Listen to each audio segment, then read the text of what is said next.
And we are back again for some more God Hockey. Today, I have a special guest, someone who started out as a customer, became a competitor, and now is a valued partner on my team at Just Hockey. This is our sales rep for Vaughn Hockey. Jay Wiele is joining me today. Jay, how are you, buddy? I'm doing great, pal. Great to be here. Pleasure as always. And it's great to have you. So Jay, obviously a fairly new gig with Vaughn. We've been at it for a few months now, so finally getting the opportunity to have you on. Making the transition. I know you spent a number of years into retail. How are you finding the rep life so far?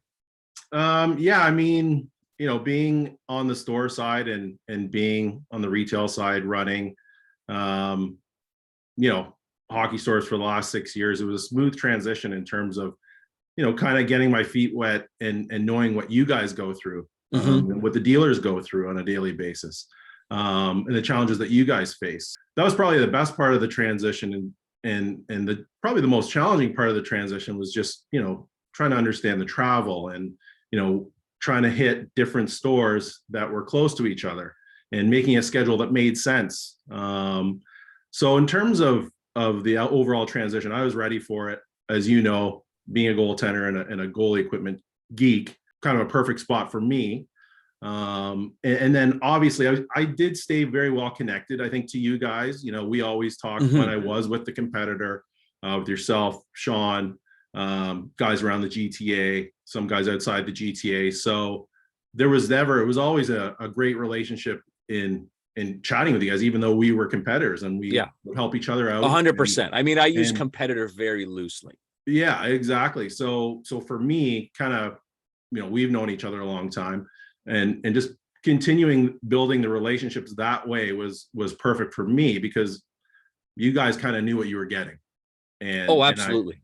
So it was very good. Very happy to be in the role, and obviously love it so far. Yeah, great. I mean, I remember Sean and I were talking, like, we first, when we learned that, the previous rep was going to be leaving, and it was like, well, so who's out there? Like, who doesn't have a goal line? Who doesn't have a gig? And it was like, well, it could be, and there was a number of different guys who we had thought. And then I remember Sean came to me and goes, it looks like it's going to be Jay.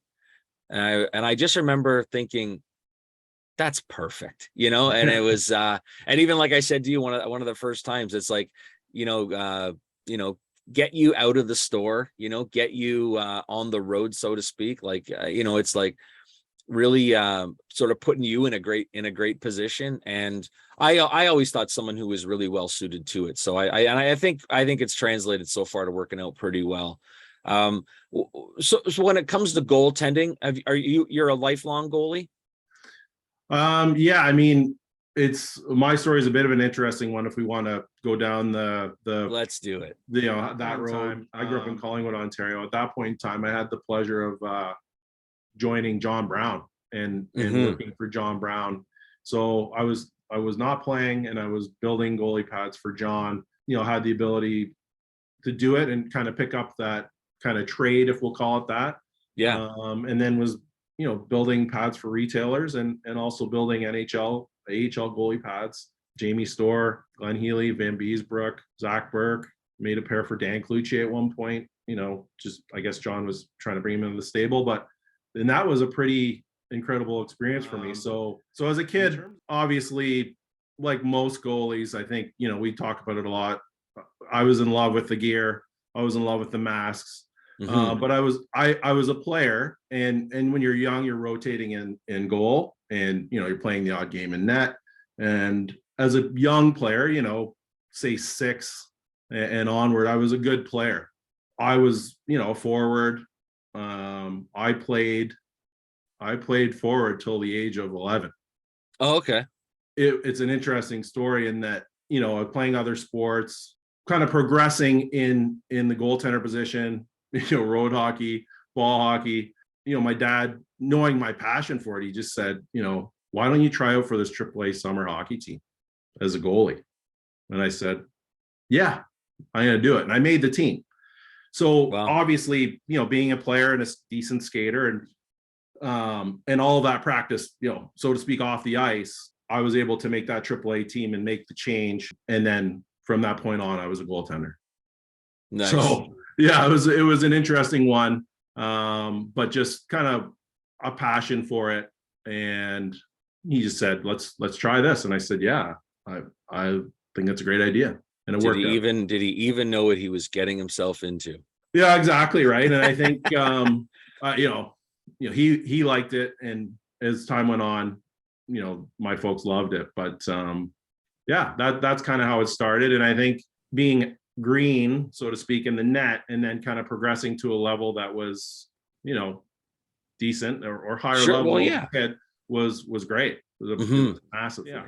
So here we are, fast forward now, working with clearly one of the top, most well-known, most revered, if we want to say, goalie companies now. Maybe we'll take a look at some of the highlights of some of the new gear. I know the new line is the SLR3 in the Pro Carbon. Yeah. And maybe I'll let you go through a couple of the more interesting things that we've got coming up with this line. We'll maybe start with the pads. Yeah, I mean, we can definitely start with the pads. Dealers now have the pads, most of them in the stores. Your typical kind of bigger rebounding pad that's, doesn't matter what the company is, everyone's kind of got their variation of, a lot of companies are obviously trying to achieve similar things in what they're doing with their build and with their product. So yeah, bigger rebound pad, obviously, quick slides a differentiator for us. And then obviously RRC, or AKA the Scribbin strap, is a differentiator for us and still continues to be, even with other companies, trying to make their own version of that. Yeah. And then obviously the bigger rebound core, which everyone, that's the norm these days, right? So yeah, when you kind of pair it all together, you've got your solid, what we used to call the butterfly pad back in the day. Right. Now it's just your bigger rebounding, a little bit wider in the leg channel, but we're definitely seeing a transition where goalies are stable. And I wasn't with Vaughn at the time, but there was a lot of velocity goalies out there, right? So yeah, everyone wore the velocity, and now I think Brent Woods, our designer, has done a great job, obviously, with this line. When you look at Stanley Cup winning goaltender, AHL winning goaltender, both wearing SLR, and seeing that pad kind of transition. So you're seeing more of a mix at the pro level, whereas before it was velocity dominant. Yeah. So that kind of speaks to itself. Yeah, I think the one thing I noticed over years certainly was that from like 2001 when the first, or 2000 or 2001 when the first velocity launched, it sort of took over, right? And you had all of these goalies wearing it, and that was like the end of the 5500, the Vision era, which became Epic and became, so grew from there. And not many of those pads had a lot of traction. Correct. And then you keep going and keep going. And then once SLR hit, I think you really started to see a bit of a change, because it's almost as though with velocity that, I mean, some change did need to take place, and it did, starting with V8 basically. Yeah. But you started to see goalies then getting away. We went from that early 2000s of being one of the first box pro fly pad, we would have called it. It was the ultimate butterfly. Oh, that's one of those butterfly goalies wearing those Vaughn. And now it's like, what's the best hybrid pad? And someone will say, the Vaughn Velocity. And it was just amazing how things change, so quickly, where something becomes another thing really without even changing itself. But when SLR came in, a flatter pad, a straighter pad with a nice shape to it, and incorporating things, like that rotation system. And you really started to see it get some traction. You really started to see goalies who were coming in, looking at a Vaughn pad, but maybe looking at SLR first. So I think that is definitely an important thing to bring up, that, now, especially the way things are going, you definitely see a lot of that. I know when we're talking, so SLR, what we call the Pro Carbon. So the carbon through the pad, not only to lighten it up a little bit, but maintain the stability of the structure, but we're also adding it to what's giving that livelier rebound because of that, sort of increased sort of stability or stiffness, if you want to call it that.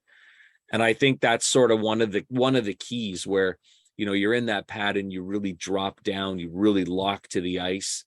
And I from a performance aspect, I think that's definitely one of the things that separates it probably from some of the other pads that a goalie is going to choose ahead of it.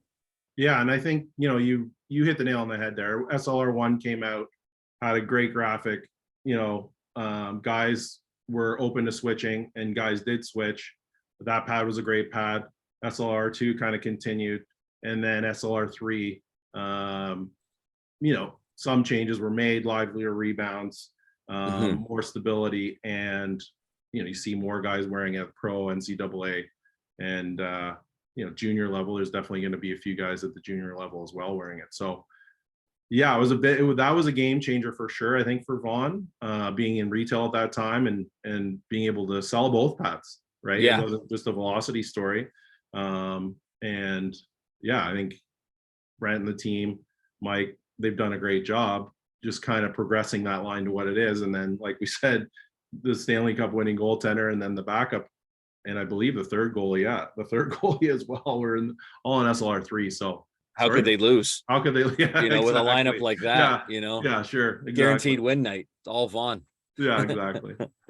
Yeah. So moving into kind of the blocker and the trapper. Blocker definitely, carbon reinforced all the way through the face, sidewall, even fingers protection. That more rigid blocker, more of a straight blocker with less flare at the top. So when you present that blocker, you're definitely presenting more of the blocker to the shooter.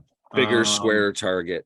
Exactly. And then obviously just, again, the hotter rebounds, right? Like that's kind of what we want off a blocker.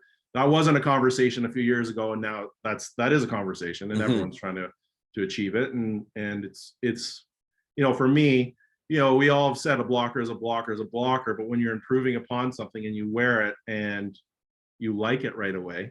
Oh, you notice a good blocker. You right have away. A good skate. Yeah. Or you don't let you let in less goals, you like it. Oh yeah, definitely. So yeah, blocker is awesome. SLR family, the trapper is definitely, to me, more user friendly for some of the larger hand. It's a bigger glove, really presents itself well. Obviously, one piece cuff, tons of technology packed into it. Tons of things that we've done over the past, as in custom, like removing eyelets from the palm perimeter, adding Kevlar to the glove, and it's very light. So what I find when I'm in stores or I'm doing demo days is those goalies with larger hands love it. Yeah. And a goalie with a smaller hand doesn't like it as much because the brake's not in the right position. Yeah, that sort of extended, almost a square or rectangular shape that it has kind of really lends itself to being able to spread your hands, spread your fingers out. I think I've just listened to Alex Lyon talk about it. He switched out of a 9500, a Vision 9500 to, I think it's an SLR3 or an SLR2. I'd have to check. And he loves it. Definitely a glove that had less traction before, has a little more traction now. So velocity is always strong. I think we made, big shout out to Brent in terms of the V9 pad. When I wore it immediately out of the box, it performed. Rebounds were big, did what it was supposed to do. Obviously, you're wearing a little tighter to your leg. Maybe not as tight as Jack Campbell or John Quick, but you're wearing it tighter to your leg. And that pad is a little more flexible, quick slide, RRC still there, and the pad does what it's supposed to do. The V9 was a winner, in my opinion, and I'm still doing custom orders for V9. Oh, of course, yeah. I mean that's always, I think, always going to be a strength. I know even for us, last year we took advantage of the graphic program. We did a bunch of the throwbacks. They turned out amazing, and I've got almost nothing left, which is tough because you want to showcase the newest stuff, but you also don't want people to forget about the other current line. So yeah, I know I've practically for the years that I've been doing it. I mean, I think I've always been more of a velocity guy, but I think just globally that was the sense anyway. So it's something where I probably haven't. Maybe it was around a V6, I think is probably the last pad where I ordered for myself. I just haven't been playing as much the last few go arounds. So, But always you get the sense when you put it on, you go, yep, that's the pad. That's the one, that's the velocity. That's the one I work with. And that's the, Yeah. Yeah. I think the connectivity to that pad and guys, I think that's a big thing when you talk to pros and guys like us or kids playing minor hockey is the connectivity to that pad and how reactionary that pad is. And then when you mix in the big rebounds, and obviously it can be as flexible as you want it to be. If you're ordering custom, like you guys, you stiffened up your thigh rise on yours in stock. I have a bit of a stiffer thigh rise on mine. And lots of guys, I work with like Leaf Hertz from Ontario Tech University. And he ordered his and he wants them as soft as possible. So best of all worlds, obviously in that pad. And yeah, the V9 pad, the fact that, it came out when it did, I think it was 2020, still sticking around and people are still custom ordering yeah, and wearing it at demo days and asking me questions about it. And yeah, just still a winner. Like you said, maybe some of those variations, obviously V1 was revolutionary. As you got to 2 and 3, it was gangbusters that how many people were going with that stuff. And then maybe in the middle, maybe things didn't change as much. And then as things evolved, they've evolved to the right place because it works. So, yeah, exactly. So, and then more recently, the newer stuff that's come out has incorporated those newer things that they probably needed, right? 100%. No leather straps, obviously a little stiffer at the top if you want to make it stiffer at the top. Still maintains its flexibility if you want it to.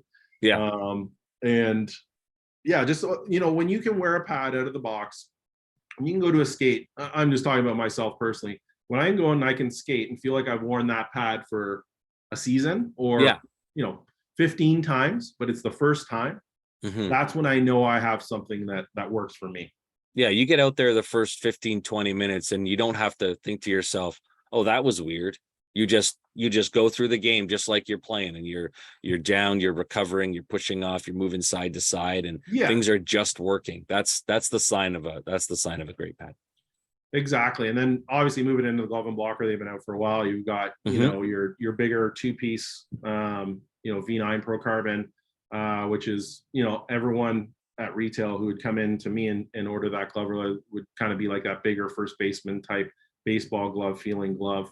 Again, good for the goaltender with bigger hands. A lot of guys use that glove in the NHL, that have migrated from whatever 2-piece glove they were wearing. So still a winner there. And then obviously the V9 XP Pro Carbon is probably the glove that most people off the shelf migrate to. Kind of accommodates all hand sizes, 1-piece cuff, kind of that floating cuff where you can present it, and just overall comfortable break.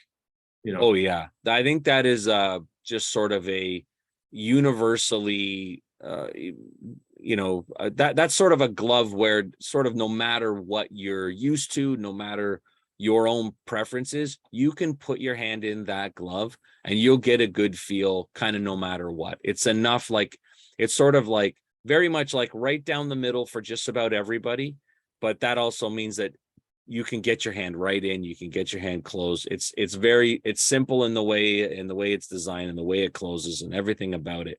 So it's just it has that traction with just about everybody who puts it on. Exactly. And also, there is actually now another version available to the retailers, and that is what we call a 70-degree break, where Brent just moved that angle from what was a 60-degree break, and he changed that angle and moved it slightly towards the thumb. Yeah. So that's an option as well. A little bit of a different glove. Great glove. Good feedback so far. I have both the 60 and 70-degree break. So which I just got recently in terms of my demo fleet and stuff like that. So yeah, another nice option, especially for those with a smaller hand who kind of need that break move closer to their thumb because it wasn't sitting in their palm. Yeah. So a pretty cool option there as well. A big story for us is with the chest protector and the pants. Ashley did an amazing job. SLR pants in general are that kind of roomier fit, good for guys who tuck or bigger guys. And just the traction with that pant immediately when they were building it, you saw Anderson, who wasn't necessarily a Vaughn pant guy and not a Vaughn goalie. And Yeah. then you saw obviously Nedeljkovic, and you saw Kemper, two right off the hop who went into it and were wearing it. And as you know, guys don't necessarily love to change certain things. That pant is a winner. It is a winner for Yeah. sure. And she did a phenomenal job on that pant. And then the integration with the chest protector, which I'm probably most excited about in terms of wearing and using, is when you look at it, it has a little bit of a different shape and story to it, but just the amount of segmentation and thought that was put into that, where you can tuck completely or half tuck or not tuck. Some goalies don't tuck at all. A lot of young goalies don't tuck at all. They don't even know what it is. You look at goalies who rig up their own system and kind of put suspenders over and have it out and have it tied in, and you can do the best of all worlds with this chest protector. So Yeah, it's very versatile. If I'll go back to the pant for just a moment. yeah, I know off the bat, I remember just trying it on. I mean, even when I first saw it, which would have even been in before the new year, like last year, just sits on the body really nice, very comfortable. Around the leg, it's good, and you're right. It's comfortable. It's roomy, so it does give you that versatility. In particular, I'm a guy who I tuck my chest protector in. I have since I was, I think, like bantam. yeah, And you're also right. So on the arm and body, you've got some movement in the pieces, and it allows everything to move fluidly, but also everything stays in place nicely for when you are stopping a puck. But it does give you that where, if you're wearing it different ways, the body of it can move in a way that allows you to stay comfortable, and nothing's catching, nothing's coming out of place, nothing needs to be. I think you would probably find, you like you're describing, some like you probably need a little less rigging with this one, just because of the way it moves and things like that, where you can have sort of a little more of a simpler way to do it. yeah. And I think too, I mean, being in retail, you would have kind of a few different customers. So you would have those customers that didn't necessarily need the roomier giant pant, but they would get it to take up room. So like a AAA or a junior A goaltender who's kind of embracing the fact that I need to be bigger in the net. Sure. And they obviously, these pants have a removable internal belt, which a lot of pants do, but that's key for kind of those guys who don't tuck, who have to crank on that thing. They want to look big, and that's fine. For the guy who does tuck, when you combine it with the design of the chest protector, it's phenomenal. It's really good. And it's a good story for me when I go around to see you guys. And if I'm at a demo day and I'm having the conversation and just having three options, whereas like, there's not every day where you can say, oh, I've got three options to wear this chest protector. Yeah. Oh, exactly. It's a pretty cool feature. Yeah, where it'll be effective, you'll be comfortable in it. I do like the addition on with the adjustable arms. You can pull those arms up. It's pretty simple to snap, and the snaps are like, they click in pretty good. They're not coming undone while you're playing, so you can kind of customize your fit a little bit. Some guys end up a slightly bigger body, but might have a little shorter arms. So it does give you a little bit of that, and that wasn't always available on some of them. So Correct. Yeah, absolutely. So, at first when I saw that system, I kind of, I looked at it pretty closely and I thought, okay, this is interesting. And then now having it and seeing it, looking at it every day, it's good. It works. They do clamp in there way better than I had thought. You're not unlacing, there's a lacing system on some where you can move it up, right? Or there's Velcro, which works, but then certain pieces of that particular unit would become higher and jab into kids. yes. And you kind of get a little bit of discomfort. So yeah, it's a good system. It's interesting, but it works for sure. Yeah, and also too, I mean, talking about both the pants and the chest protector as well, just when you look at the overall silhouette of a goaltender and how big they look in the net, with the shoulder floaters, with the pads in behind, the pillows in behind, and then obviously with the design, with those pillows going underneath at the shoulder and raising a bit, so you do get that little bit of coverage when you are in the butterfly or as you are dropping down, where you could potentially make a save that you might not have if you wore something that was a little more scaled down. Yeah, we won't tell Chris King and Kay Whitmore about that, but we'll or the refs. Exactly. Yeah, Exactly. I do like that about it. So it does have those. I think what's nice is this would be, comparatively speaking, I think if we were to categorize it, this is not one of the sort of big, bulky looking, really where you're just sort of in a turtle shell. Like this is a little more streamlined, but also because of things like that, because of the way the floaters are, it actually does still give you a nice square profile. It still like looks big, even though it wraps the body maybe a little bit more than some of the other stuff that's out there. And in general, it's meant more, really it's designed with comfort in mind, and it's designed with holding the body in mind and having some movement. So I think it's a little bit of best of both worlds there too. 100%. I think in the design, it's a combination of, the body being tight to your body and with a lot of segmentation and mobility in that body, but the way the shoulder floaters present themselves and the fact that they're adjustable. So when they're actually Velcroed in at the top, there is an outer ring where you can move them over. It opens a little bit at the neckline, which is fine. And those floaters then actually move out. Yeah. I've done that on a bunch. And so one, widen yourself out a little bit, but two, also get those floaters off your mask a little.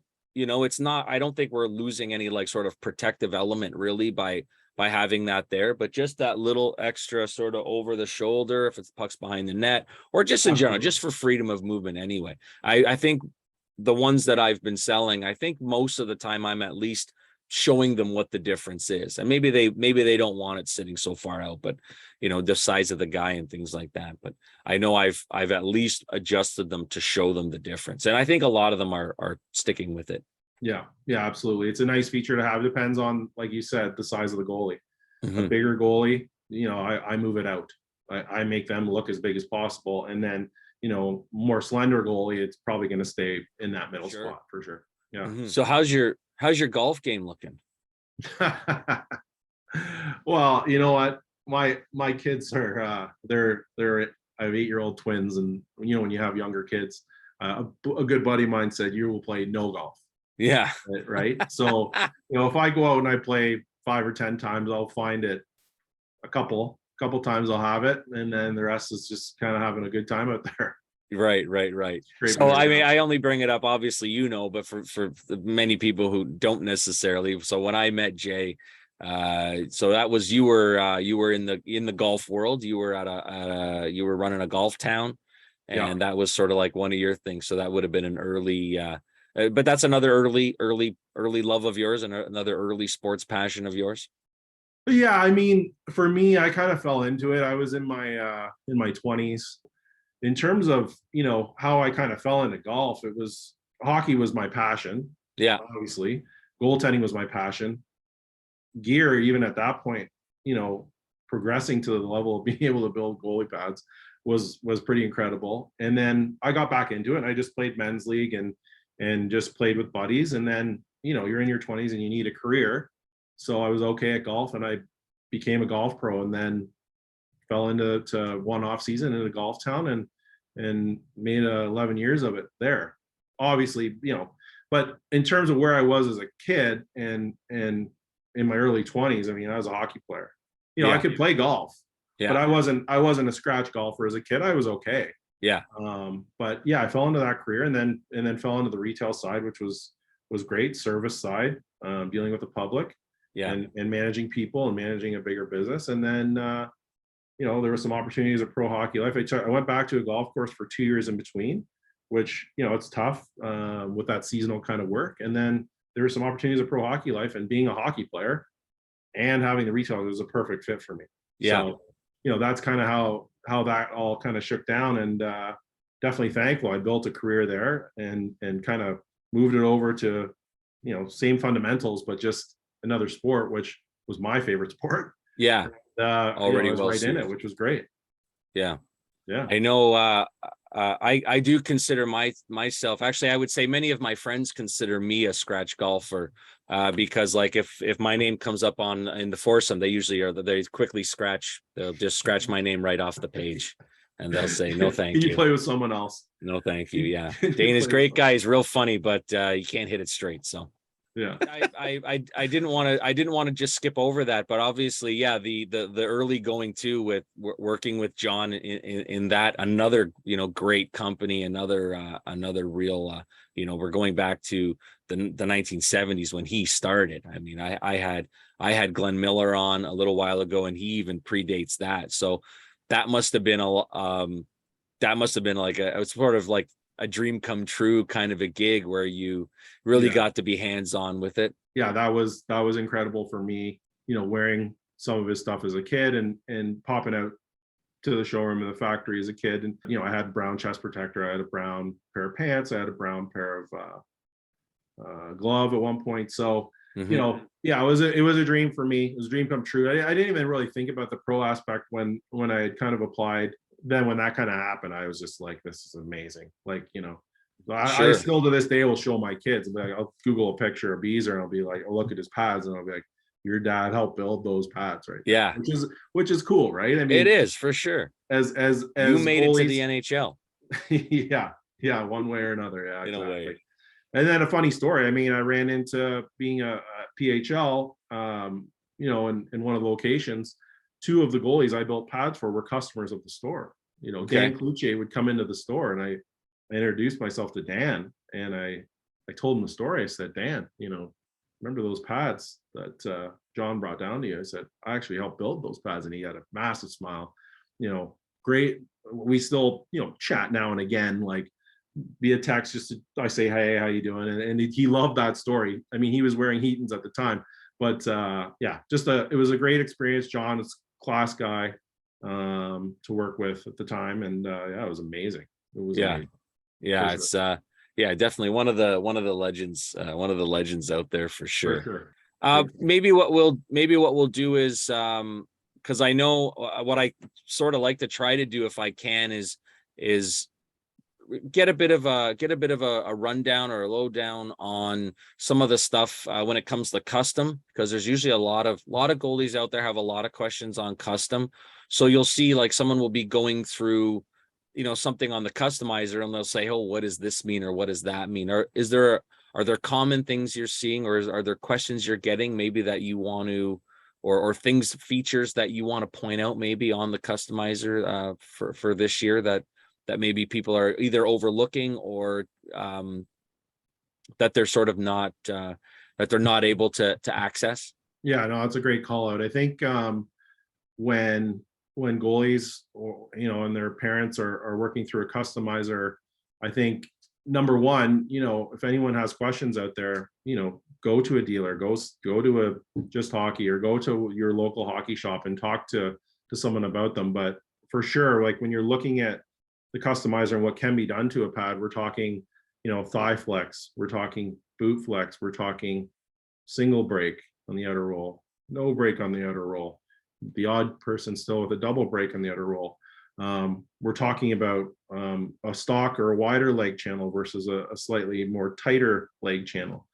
So in terms of what we see the trend to be, I think the trend everywhere is pads are going to a softer boot and a stiffer thigh. RVH plays a key role, hot topic for everyone, but in terms of people, goalies are still executing RVH, and they like the soft boot to squeeze in on the post, and they like being connected in that lower portion of the pad. At the top of the pad, to me, a more important conversation is how stiff you want that pad to be up top. So if you're an elite goaltender, or you're playing, double A and up, and you're on the ice 5+ times a week, the pad, any pad, is going to work in. So where do we want this pad to start, and where do we want this pad to finish, and how can we make it perform the way it needs to for you all the way through? So I think thigh flex is a key one. How do we achieve that thigh flex to be what it needs to be, that happy medium, that happy ground? The elite kid, I would say, typically is going to get into a little bit of a stiffer pad. I'd say the general population, most of the goaltenders, the stock pads are perfect. And then guys like you and I, who are spending a lot of money on high level gear that needs to last, then we might, I might just really dial that person in if they want to have the conversation and say, what's your plan here? You want these pads to last 5 years?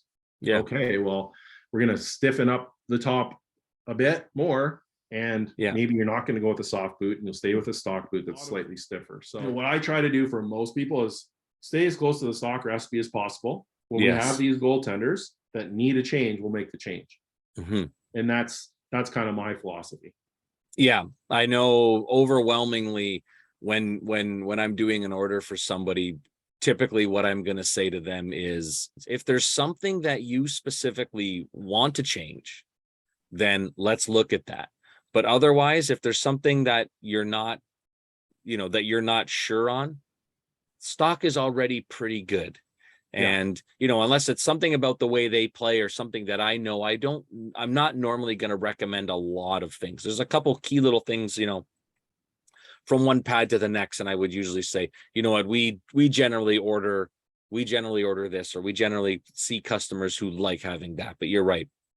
Most of the time, unless it's something in particular that you really want to have, I think mostly stock is going to be the way to go. I know you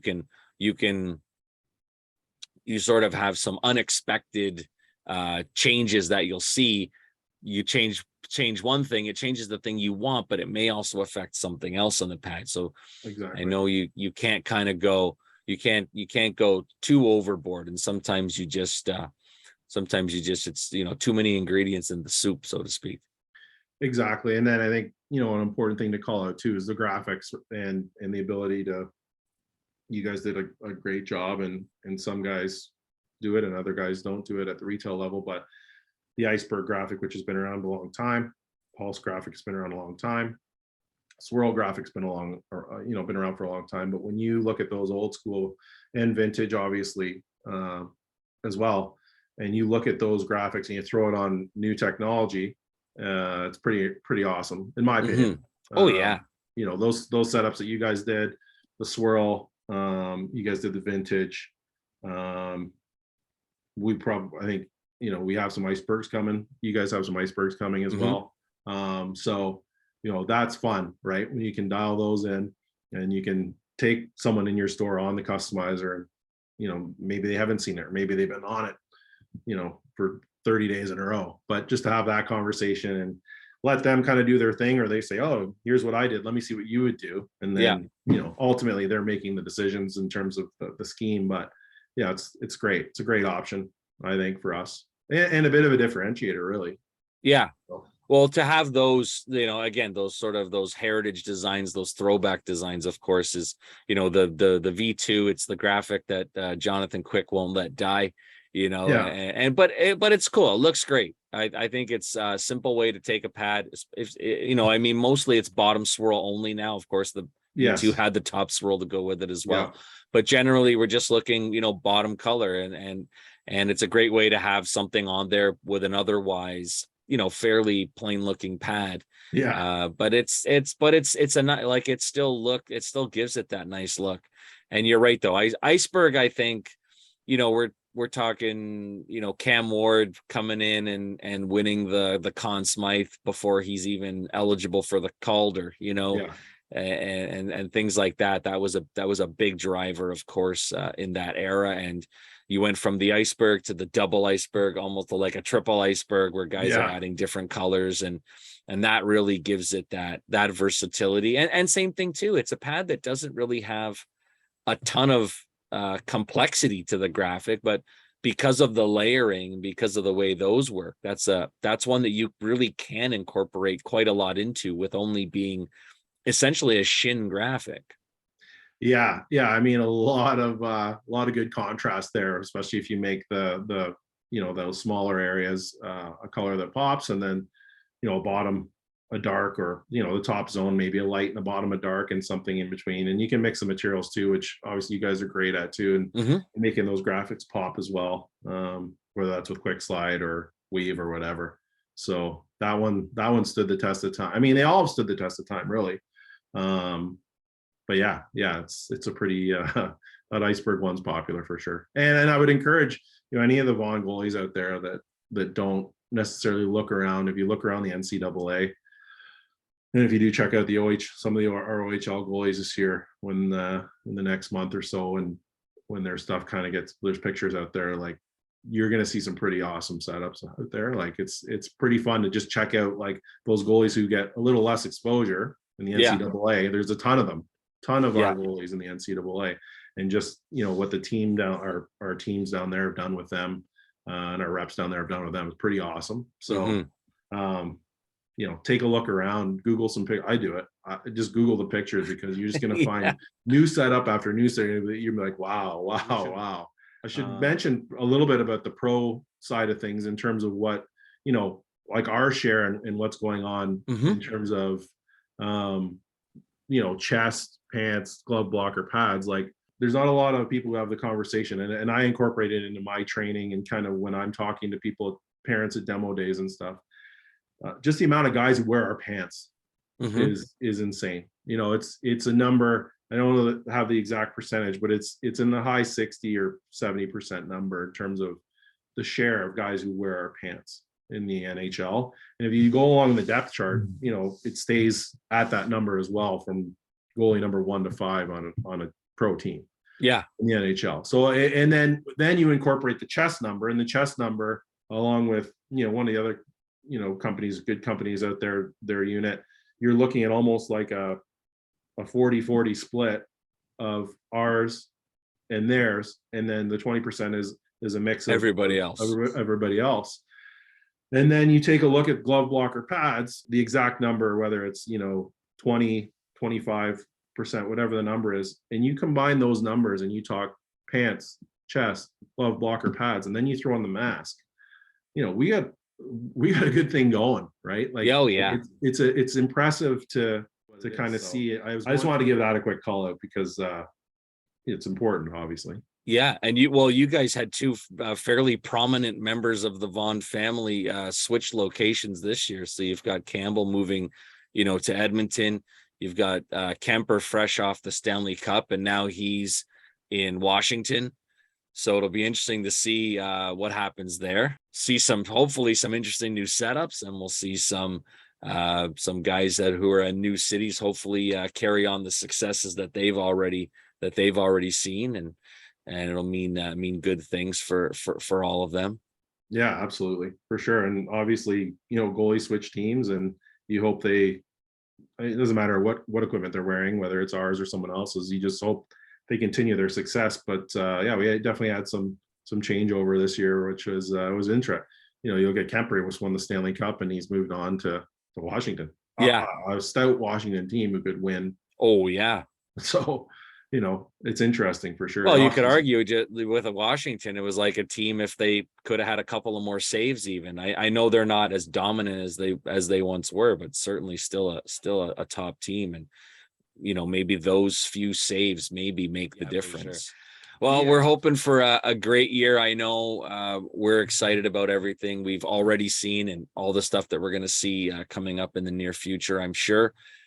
Vaughn is sort of a key company for us that we've always done really well with, and I can only assume that we're going to continue to do so. And now I've got you on my side, helping along the way with everything else too. Jay, I want to thank you so much for joining me today. That was a great chat. I love talking gear with you as always, like we have for probably close to 20 years now. Yeah. So again, thanks for joining me, and I know we'll see you soon. Okay, buddy. Thanks again, and appreciate you having me on. Absolutely.